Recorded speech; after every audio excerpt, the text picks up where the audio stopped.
Okay guys, welcome back na naman sa aking YouTube channel. No? So ngayon pag-uusapan natin yung in-game updates nitong si Nightcross. Baka may mamiss tayo kasi may mga additional, may binap na reward, tapos mayroong drop event. So isa-isayin na natin yan mga bossing. So 10 new events will come in. So ano na yung Kuya Bag? Siyempre una-una dyan, yung 7 days special growth o check-in event. So bali tatlo yan mga bossing, including na to.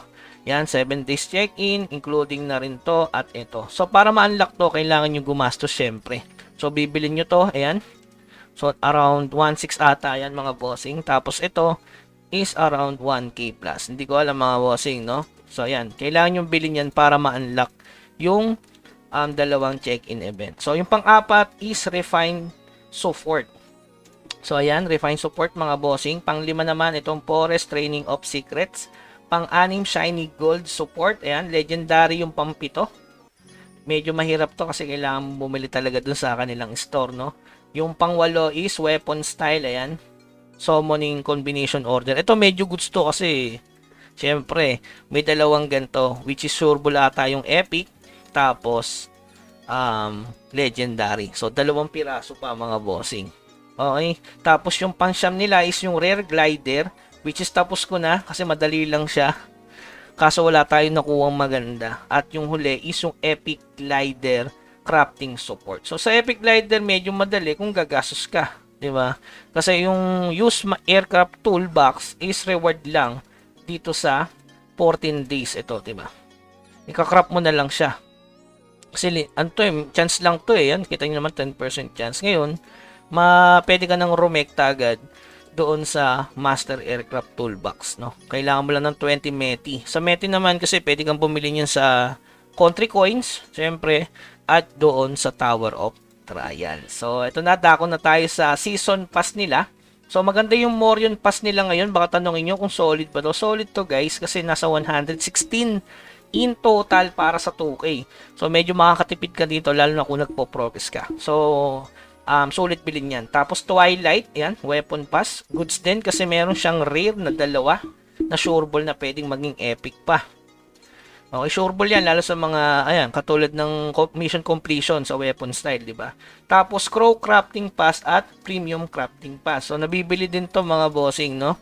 So, tingin ko goods to kasi may epic na ganito. So, alam niyo naman pag may epic na ganyan, medyo good siya, no? Lalo na kung meron kang budget. Kaso problema dyan, budget. Mura siya, oh. $29 o $30. Tapos ito is $50.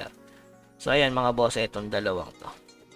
Yan. Tapos ito naman, yung content regarding do sa forest training. Ayan, binago na nila yung yung loot dito. So, may chance na to. Mas mataas yung source of wisdom nito. Ang maganda niyan, ipunin nyo muna guys. Okay, ipunin nyo muna siguro mga 100, tapos saka nyo buksan. So, ilang days yun? Siguro mga 90 days. Tapos, kung magkakaroon pa ng forest training na event na times 2 yung chest, mas goods yun, no? So, ayun yung kanilang binap yung reward. Tapos, yung pangalawa, syempre sa kanilang update, itong new gear collection will be added at saka yung pangatlo is new item collection will be added. So, merong 50 types ng rare gear na dinagdag sa collection. So, ang simula niyan dito, guys, punta lang kayo sa Forge. May nakalagay doon, Forge. Yun yung start ng kanilang bagong collection, pababa. Kaya kung napansin nyo kanina, nag-live tayo, nakapaldo agad tayo. Kasi nga, alam natin yung bagong collection. So, starting dito, Weapon Forge from Lightning 4. Ayan, dito yung mag-i-start yung mga bago. Kung makapansin nyo, tumaas to from 10 dias kagabi. Diba? Sabi natin, pwede natin bilan kasi nga, ang mura. Tapos yan, pababa yan. 50, ano yan? 50 collection na tayo. Kasi dito nakabanggit naman. 50 types of rare gear collection have been added. So, ibig sabihin ba ito yung bilang? So, yun. So, yan, pababa yan. Kung mapasin nyo sa history ko, baka sabihin nyo. Ayan. So, nakita nyo naman, 184 na benta. Ito, 180. Binili lang natin ng 40, 30 lang. Ito, 45. Ayan, 30. So, laki ng tinubo natin yan mga bossing. Okay? Tapos yung huli, itong 3 new collection item and collection added. Ito ay galing sa Kildebat of Chaos. Kildebat lang na Kildebat 1. So, may expiration yung collection nila dyan. I-type nyo lang event. Ayan. Sa pala sa exchanges, i-type nyo lang is event. Ayan, makita nyo no, level 40, 45, 50, 55, 58, 61, 64, 68, and 72. So, silipin nyo dyan kung ano yung mura, mga bossing.